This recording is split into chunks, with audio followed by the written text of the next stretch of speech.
And welcome back. We're getting into our first conversation of the morning. As we mentioned to you just before we took the commercial break, our initial conversation to open the show today will be with the P.U.P standard bearer for Corozal Bay, and she is one of two candidates that will be contesting the seat left vacant by David Dido Vega, who unfortunately passed away from coronavirus in December, of last year. And so we have with us this morning his younger sibling, his sister, Elvia Vega Samos. Good morning, Elvia. Good morning, Isani. How are you? Good morning, Marlene. It's a pleasure being with you guys. All right, we're good. We're as excited as you are. You are running, we are covering. So we want to get from you, first of all, the feeling of having offered yourself as a candidate to run for Corozal Bay in the wake of a tragic incident that befell your family. Well, Isani, my brother, may he rest in peace. He had so many plans for Corozal. He had so much love for his people. I know the love that the people had for him as well. I decided to step up to the plate because Corozal needs proper representation at Belmopan, and I believe that I have the ability, I have the skills to represent the people of Corozal Bay. I will be their voice, I will be their ears, I will be there for them. So I truly believe that it is time for Corozal to get the attention that they truly deserve, Visani. Yeah. So let me ask you this, because I think it's one of the first questions that comes to my mind, right? Do you feel as if though perhaps while running in place of your brother, that perhaps this creates a sort of David and Goliath kind of situation where it's your foray into electoral politics, but the person you're running against is someone who one would consider a seasoned politician? Honestly, Isani, I don't see it in that manner. Okay. Yes. Well, since you asked the question, I'm going to answer it. Because my campaign has been a positive campaign, but I don't see it as a David and Goliath. And let me tell you why, Isani. Yes, my opponent won several times, but the manner in which he left the town council was in total disarray. So many things went missing. And he was even involved recently, I don't know if you're keeping up with the news, but he was recently involved in the land scandal with P.U.P. So the whole while, yes, that he was winning, the people were not aware of what was happening behind the scenes. So when you say that, I beg to differ there with you, Isani. The people are intelligent. Mm-hmm. The people have realized that it is time to get somebody who will represent them with integrity and who has genuine love for them, Isani. And that is no other than Elvia Vega Samos, their humble servant. Yeah. Elvia, your decision to put yourself forward as the P.U.P candidate, I think it's interesting because what a lot of people don't know is that you were actually the lead campaigner. You were on the ground going out and rallying the votes for your brother. And this is a very common situation. We have a woman at the lead of the campaign itself, very often for another candidate. Mm-hmm. So it is, I think, a critical point for us to talk about what it was like for you to make the decision from being the person on the ground to being the face and name and representative. Mm-hmm. Okay, Marlene, very good question, Marlene. At the beginning, when my brother just passed away, I was mourning. It was a very tough decision. However, I believe that it was important to step up and continue what he started because, like I said before, Marlene, Corozal Bay deserves better. We are the second poorest district in the country. We have been abandoned for 12 years, Marlene, and that is what motivated me. Elvie, this is the time for you to stand up and represent the people. The people deserve better in Corozal Bay. And that the people are my driving force, Marlene. And from your campaigns, what are some of the things, I mean, the campaigns before November 11th and the campaigns you've been doing now, how similar or different are your messages? The the message is very similar, Marlene. You know, in the previous campaigns, and now the people are clamoring for change. The people deserve better, Marlene. You know, many times as politicians, you know, once you get the position, you tend to forget about the people. And I've mentioned this in many of my interviews. You know, the people are our bosses and not the other way around. We are there to represent them. And so during the campaign, you know, I sit down with them, I consult with them, I find out what are their needs. And their needs are very similar as to when my brother was on the campaign trail. You know, they're clamoring for change. They don't want, Marlene, they don't want the government to fully help them, you know. What they really want is a shift in priorities. You know, once we are able to prioritize and give them the needs that they have and let them be able to sustain themselves, then that is when change will come to Corozal Bay. You know, just a little shift in priorities, Marlene. So you've spoken, you know, and yes, go ahead. So you've spoken with as many residents as possible on the campaign trail. What is perhaps one of the most resounding concern or issue that has been presented to you as you do your door-to-door? One of the most resounding issue is jobs. You know, under the previous government, the papaya industry was closed down. The Corozal Free Zone was closed down. Thankfully, under the P.U.P government, you know, Honorable John Briceño has allowed for the Corozal Free Zone to be open, and this has been an asset for the people of Corozal Bay, you know, with jobs, because they not having the jobs for the past months really affected the families. Now, jobs is one of the main things that they're clamoring for. You know, I believe, Isani, that we must empower our people. You know, a good leader is somebody that is there to lead the rest together, you know, being a win-win person. It's not having somebody at the front and everybody else at the back waiting, you know, it's being somebody who can empower others. And so this with job, I believe there are so many opportunities here in Corozal Bay to create jobs. You know, we can attract the telemarketing companies. We are bilingual. We speak both English and Spanish.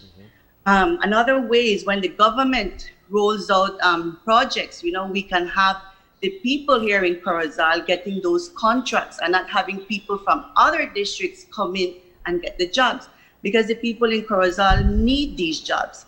Another way, Isani, is, you know, having more programs in place at the IT vet entrepreneurship, where the people can be able to open their own business and not have to depend on the government, you know? So there are so many ways, Isani, so many creative ways that we can have jobs for our Corozaleños. It's just having them at heart, Isani. That is what makes the whole difference. Yeah. Now, you know, when you look at the challenges within the constituency within Corozal Bay, you're talking about some of the issues that have come about as a result of COVID, but some of the other issues have been there lingering for some time. As a border community, it is often very hard to promote and push development within your area because it's so easily accessible across the border. What are some of your ideas to be able to develop Corozal into an area where people will either access for tourism or where residents themselves will feel safe investing? Okay, very good question, Marlene. Like you rightly mentioned, you know, Corozal, these problems have been there in the past 12 years as well. I believe that Corozal has a lot of untapped potential, and the previous government did not make good use of all the resources that we have. We have the Mayan temples, Santa Rita. We have the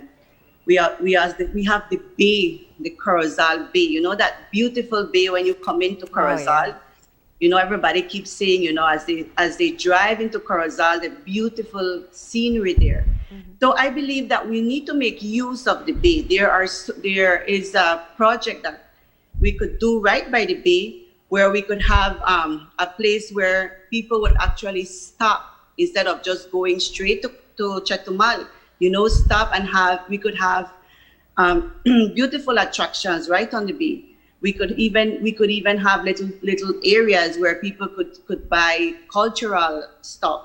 We could have little restaurants there right at the entrance of Corozal. They have an area right in front of the Hotel Maya that is right there, abandoned. And so, when I think about all the potential that Corozal has, Marlene, I'm so eager to start working and to make a change for our Corozaleños. But the main thing what I'm trying to say, Marlene, is that we have untapped potential, and we need to make use of it immediately. We need to get people to stop in Corozal and to enjoy the time here and to want to stay overnight. So in making use of our bay, having chartered trips, having trips where they could go over to Sarteneja and view the temple there as well, the Mayan temple. We have our Santa Rita Mayan temple right here in Corozal that we don't have anything happening there. There is so much potential here in Corozal, Marlene, and it's time that we give attention to our Corozal. So while we respect the position that you're taking in terms of realizing and recognizing that there's this untapped potential, I get from you that you're promoting the idea of tourism, sparking some kind of life insofar as leisure travel and what have you to Corozal. But in the middle of a pandemic and the fact that we're still facing very difficult economic times, how would you see something like this getting off the ground? You only have a 5-year mandate should you be elected to office. Well, Isani, with the vaccine coming into play now, I believe that there will be a change, a shift in the tourism, a shift in the people being able to go back to school, people being able to go back to work. I truly believe that having this vaccine coming here to Belize will make a big difference and will actually help for this tourism to be able to boom and all the other plans that we have for Belize. Yeah. Now, in addition to being able to address or to build on the tourism product there, one of the other issues, as you noted, is unemployment. And the unemployment doesn't only come from closure of businesses within Corozal, but in fact, a lot of Corozaleños would be employed in some of the tourist destinations. They travel to San Pedro primarily, but other tourist locations as well to work. So you're looking at people who have been out of work for a very long time. Tell me some of the concerns that you hear from residents and what their expectations are if you're elected. Okay, Marlene. Apart from jobs and tourism, like you rightly mentioned, a major concern, Marlene, is land. Most of our Corozaleños do not own a piece of land. They've been renting their whole life. Now, having the P.U.P now, the P.U.P government, I am really thankful, that we've brought in the first time land ownership into play. And the people are looking forward to that, Marlene. Along with that, I had mentioned to them as well that we could have a studio style houses that could be made available for them. And of course, the people would be paying for this on their own, instead of paying a monthly rent, that same money that they would be using to pay their rent, they would then be using to pay this house, which on the longer run will be for them. So the people are very excited about this. I am not making false promises to them, our lady.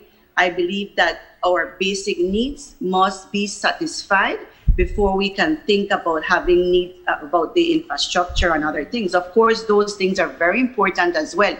But once we are able to satisfy the people's basic needs, then they're able to stand up on their feet and be independent. And when I say basic needs, Marlene, I'm talking about the land ownership that I mentioned. I'm talking about food, having your food available for you, the shelter, So once we are able to empower our people and not have them having to depend on the government, then we can make a huge change for our Corozaleños. Marlene, so that when it comes to jobs, they've been clamoring for jobs. You mentioned the tourism. I also mentioned the land, first-time land owners, the studio-style houses. We also have as well an education, Marlene. For us to empower our people, we need to educate them. And my mother always said, Elvia, education is the greatest equalizer. Isani and Marlene, it really pains my heart when I'm on the campaign trail and I notice the 4.00 student, who has the ambition, who has the drive to do good in school, but the parents cannot send them to school due to finance. I feel for the single mother who does not have the money to pay her next monthly rent. I feel for the elderly who don't have access to medication. Now that makes me poor as well, Marlene. We must be our brother's keeper. We must be there looking out for each other. And I believe that this platform enables me to do more for them. All right, we're just having a little bit of a break in transmission, but you're still there with us, right? Yes, okay. Marlene, I'm here. Great. So I do want to get one question. While I know, I hear you. Yes, as I was... Go ahead. Sure. Finish up.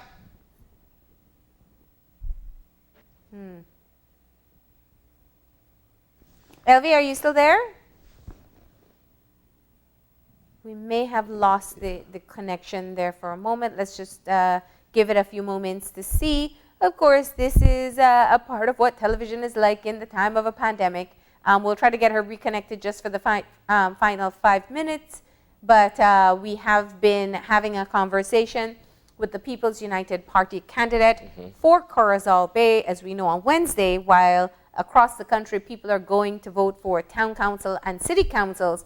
In Corozal, there will also be an election for their representative with the passing of David Dido Vega, who was elected on November 11th. Elvia, you're back with us, right? Yes, I am. All right. So great. Here's that somebody was calling me and then it kicked me out. Tell them you're busy with Open Your Eyes. Yes. But I do want to get into one thing. I know you said that you have been trying to run your campaign, a positive campaign, very admirable, something very tough to do in the current political climate in Belize. But this particular race is a critical one, and I want to ask your opinion on it. Many see the municipal election, and definitely the Corozal Bay by-election, as a possible litmus test for how people feel and respond to what the current administration has been doing for the past 3 months. Do you get that feeling as well, and how do you weigh in? I mean, it's an important election for the opposition, but it is equally an important election for your party, and not just for the residents of Corozal Bay, but for what it portrays in terms of the response to decisions by the current administration. Marlene, my apologies. Can you repeat that question, please? And it was a long one. But let me just ask you quickly.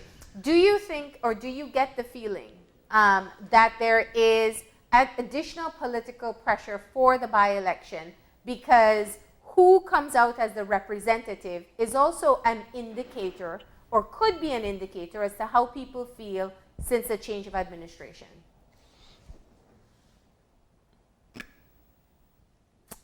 Oh, our signal issues. Just, yeah. Elvia? I think we lost it again. So I guess to reiterate some of the points that she was making earlier, it's about the economic situation in Corozal, at least for her. And being able to turn things around from an economic point of view would allow for job creation. It would allow for other investments to be made, considering the fact that, as she mentioned earlier, quite a number of the industries that were once established in Corozal have since, gone dry, so to speak. which included papaya and other areas of either agriculture or industry. So I think for her, seeing as though we're having this conversation with her in the first instance, I think for her it's quite a lot to take in should she be elected, Marlene, considering the fact that, as I mentioned, you only have 5 years and there are all these challenges that are before us at the moment. Yeah. So how do you kind of turn things around within that span of time? Well, I guess that was the task that all representatives took on when they were elected. But we do have Elvia back on the screen with us. So yes, I got another phone call. I'm so sorry about that. That's okay. I'm glad that we got you back because I don't want to lose the opportunity to finish up the conversation. Just adjust your screen for us. Yeah. So Elvia, can you hear me? Yes, Marlene. Right. You still need to adjust your screen. Let me just ask you very quickly. One of the things that people are paying attention to in the Corozal Bay by-election, it is equally important for the opposition as it is for your party, because many see it as a test or a litmus test as to how people feel about the change of administration. Do you get that sense from residents in Corozal Bay? Marlene, honestly, we're talking about 100 days and we're talking about 12 years. You know, the people in Corozal Bay realize that in the 100 days that the P.U.P government has been in, you know, they are trying their best to do with what they have compared to the 12 years of all the abandonment that was here in Corozal Bay. You know, no attention was being given to the Corozaleños. And so the people are very intelligent, Marlene, and I truly believe that they don't see it as a litmus test like you mentioned. However, they see it as hope. You know, 100 days have passed. The government has done a lot in the 100 days, and there is more to come, Marlene. And this is what I've been getting from the Corozaleños. You know, Elvia, we can't compare 100 days to 12 years of abandonment. Yeah. So the people of Corozal Bay truly have hope, and they know that I am here for them, and I know that I have genuine love for them. And so they have hope, Marlene. And like it's always been said, hope is the last thing we should lose. So just to emphasize, you know, 100 days compared to 12 years, I don't think I need to say more, Marlene. That's fair. Okay, so let's get something a little lighter from you at this point. You have 2 days remaining, more or less. How are you feeling? I know that for some it would be a nail biter, you know, as the time draws near. How are you feeling right now? What's your personal sense of looking at what you've done during the campaign time and what you expect from the people on Wednesday? Thank you, Isani. I'm feeling good. However, I must say that I do not take the people for granted. You know, I have been on the campaign trail the past 3 weeks, 4 weeks. And you can ask the people around me, you know, it has been from the morning to the night. You know, I have been trying my very best to reach each and every person, you know, and I don't look at color, Marlene, at political affiliation. You know, when I'm campaigning, I won't say, oh, I won't go to that house because it's a party from the opposing political party, right? I don't do that. I try to visit each and every person, and I try to listen to their concerns, and I consult with them. So I'm very excited, Misani. I am looking forward to Wednesday. And I know that on November 11th, you know, we delivered with the help of the people, of course. And I know that God first, this Wednesday, you know, we will deliver as well on March 3rd. And not only for the by-election, but also for the municipal elections. Yeah.